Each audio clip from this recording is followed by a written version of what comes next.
দেখছো মিয়ার হু এনে পোলা মানে এক পয়সার দাম নাই, সারাটা দিন খালি মোটরসাইকেল দিয়ে তোটাও করে ঘুরবো। কে আর সে বাড়ি যায় হইতে থাক, বাপের তো চিন্তা হয় না তেলে। দেখছো মিয়ার বউ কি সুন্দর আরামসে হয়ে হয়েছে, বাপে 10-12 লাখ টাকা খরচ করে পড়াইলো। তুই একটা সরকারি চাকরি আবেদন কর, না হলে প্রাইভেট পড়া বা কোচিং টোচিং করা, তা না কি সুন্দর আরামসে হয়ে হয়েছে দেখছো।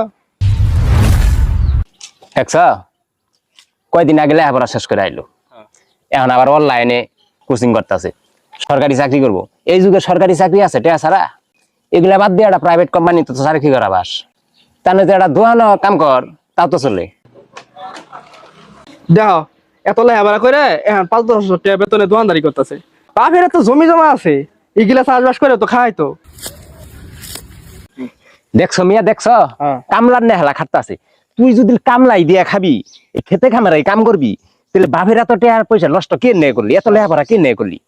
হ্যাঁ, এবার পুলা থারছে না থাবালা, ওর জন্য ওর বাপের মান সম্মানটা শেষ শেষ করে লাইছে এবারে।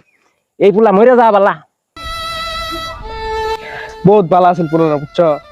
খুব অল্প বয়সে মারা গেল, জীবনে বহুত কিছু করার বাকি আছিল, খুব আগে গেত বলারা, বুঝছো?